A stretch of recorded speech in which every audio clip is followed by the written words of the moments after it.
Olá, seja muito bem-vindo, seja muito bem-vinda. Aqui é o Nada Trivial. 8 de março, sexta-feira, em pleno Strong Brain. Eu não tenho outro tema para falar que não seja o Dia Internacional da Mulher. E, por favor, não escreva aqui no comentário parabéns por esse dia, porque não é aniversário de ninguém. Mas você já deve estar sabendo dessa crítica, e é bem importante saber que não é um dia para celebrar a existência das mulheres, como o Dia das Crianças ou o Dia da Vovó, né? É um dia de luta.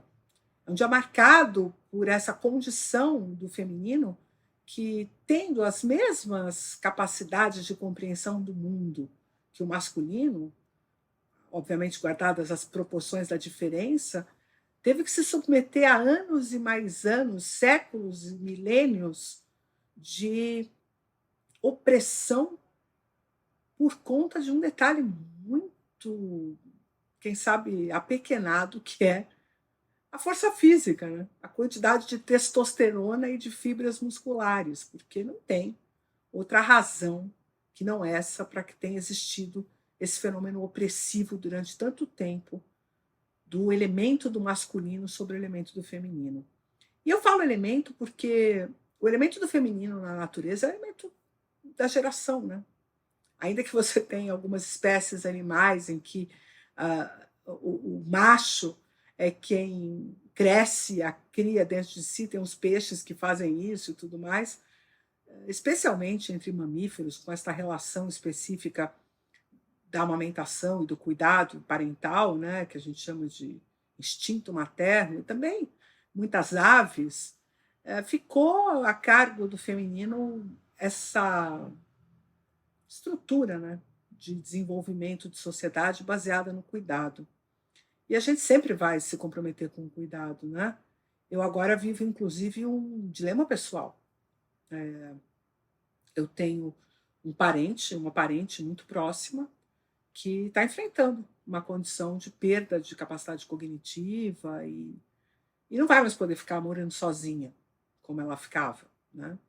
E eu me sinto obrigatoriamente envolvida com esse papel do cuidar. Isso faz parte do feminino, né? Foi incrustado em nós.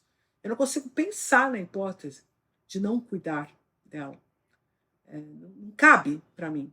E isso faz parte do imaginário do feminino. Óbvio que tem afetos, tem amores, mas a gente não tem muito essa liberdade de poder dizer não dou conta, não, né? Eu me coloquei hoje, eu estou justamente nesse dilema, que é um dilema do feminino, como vários outros dilemas do feminino, né?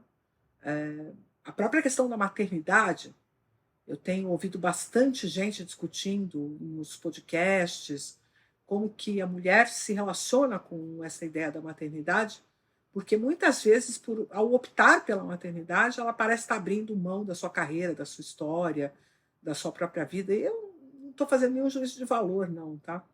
Porque eu sou mãe, mas eu não fui mãe porque um dia eu optei por, eu vou engravidar e tal. Eu tomei um susto, né? Engravidei no susto. E a única coisa que eu topei, que eu não ia conseguir fazer de outra forma, foi assumir essa gravidez, levar ela a termo, e hoje eu tenho uma alegria enorme de ter meu filho. Mas eu nunca passei por esse dilema. Nunca, né? Porque você vai dizer, mas cara, você podia ter pensado em abortar e tal. Era um momento muito difícil da minha vida. Eu tinha 27 anos de idade, eu estava no meio do meu doutorado, né? Eu estava construindo os experimentos do doutorado, eu precisava fazer umas cirurgias em animais para o doutorado, né? E eu usava éter. E grávida eu simplesmente não ia poder fazer mais, né? Porque não podia ter contato com éter. Isso é coisa de laboratório lá em 1997. Hoje em dia a gente nem usa mais éter para anestesiar animais nem nada. Mas naquela época era assim. E eu tive que interromper os experimentos, eu tive que, né, realmente foi difícil do ponto de vista da minha carreira. Eu me lembro de um evento que eu já estava meio planejada para ir, e obviamente não pude ir e tal. Mas olha, olhando daqui para trás, eu não consigo imaginar como teria sido se eu tivesse feito outra escolha. Eu não consigo imaginar, até porque é inconcebível a minha vida sem o meu filho. Então, que bom que eu não tive que fazer essa escolha. Por que eu não tive que fazer essa escolha? Eu, com 18 anos de idade, eu tive câncer de colo de útero, né? HPV. Muitos de vocês hoje conhecem a história do HPV, mas naquela época, em 1988, ninguém falava sobre isso. E eu fui descobrir que eu tinha câncer de colo de útero por uma outra condição. Eu estava com artrite reumatoide, meu irmão era residente do Hospital de Botucatu, né? Ele fazia medicina lá na Unesp, e me pediu que eu fosse lá para fazer exames para investigar essa artrite. E, por fim, nos exames, acabou que eu fiz o Papa Nicolau e os exames ginecológicos e detectou esse câncer de colo de útero, e eu fiz uma cirurgia que chama conização. E aí existia uma hipótese de que eu não pudesse ser mãe, né? E então, na hora em que eu engravidei, eu deixei que o meu destino me contasse o que iria acontecer, né? Porque eu poderia ter um aborto espontâneo, mas eu queria, né, poder namorar com essa ideia da maternidade, né? Então, quando eu engravidei, eu não pensei em não ter, não pensei nunca na hipótese do aborto. Nunca pensei nessa hipótese, mas não é por nenhum juízo de valor, é porque eu, Carla, sabia que se eu fizesse um aborto, provavelmente eu estaria jogando fora uma única chance que eu teria de ser mãe, e eu não quis fazer isso, né? Em momento nenhum pensei nisso. Mas por que eu digo não é um juízo de valor? Porque eu acho que esta é uma escolha individual. Eu não acho que essa é uma escolha do coletivo. Eu acho que essa é uma escolha de cada uma de nós. Então é sobre isso o Dia Internacional da Mulher. É sobre poder escolher, sobre poder ter direitos sobre a vida, né, do feminino, já que nós temos esse dom de gerar e parir né, dar à luz a um outro indivíduo, que isso como um direito, né, não como um dever, isso como uma bênção e não como um ônus. E muitas vezes é isso que é a discussão sobre o feminino, sobre o aborto, sobre o emprego, sobre a relação de maternidade com carreira. São esses os dilemas que precisam ser repensados no dia 8 de março. Né? Nós não queremos nenhuma apologia à beleza do feminino, nenhuma apologia à tez suave do feminino. Né? Nós queremos discutir aonde é que vive o nosso direito, a nossa capacidade de fazer a gestão do feminino na sociedade. Porque parece que, pelo fato da gente ter o dom de dar à luz, isso passa a ser uma discussão coletiva. E não é. Porque é a vida de uma pessoa, é a vida de uma mulher, são as escolhas dessa mulher.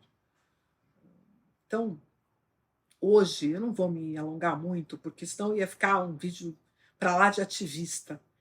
Mas eu achei que eu tinha que trazer esse depoimento de que mesmo eu, que sempre exerci uma liberdade muito grande, ainda, por padrão, me sinto muitas vezes presa a esse lugar e esse papel do feminino. E eu preciso ficar me questionando se eu estou fazendo escolhas, se eu estou realmente operando de acordo com uma liberdade pessoal, ou se eu estou carregando esse universo do feminino nas minhas costas quando eu faço escolhas.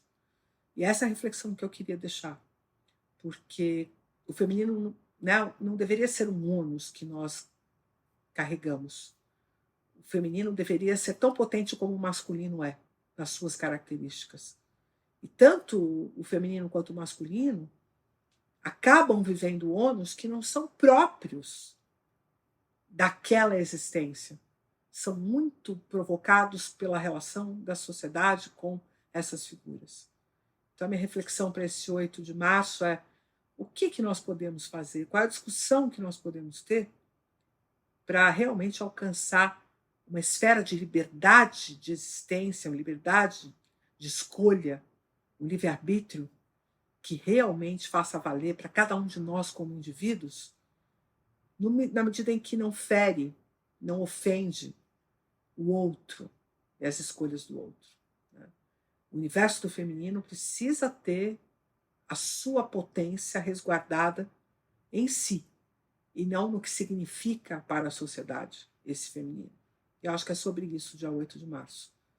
Que a gente possa cada vez mais entender as fragilidades e também as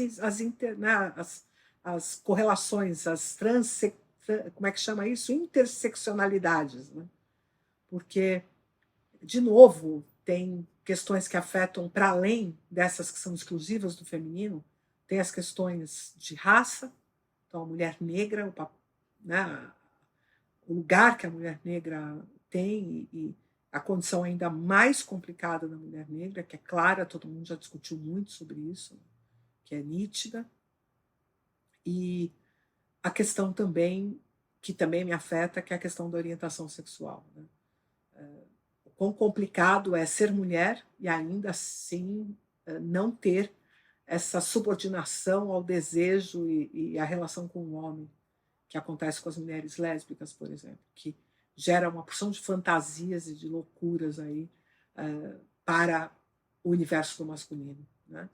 E, especialmente, mandar um abraço carinhoso às mulheres trans, que precisam, mais do que nunca, saber viver o feminino na sua máxima potência, sem se deixar coaptar por esse lugar tão difícil que é o universo da transexualidade.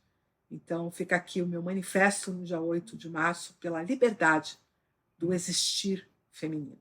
É isso. Um beijo a todos e que esse tenha sido um dia de muita reflexão para todas nós e para a sociedade como um todo. Até o próximo.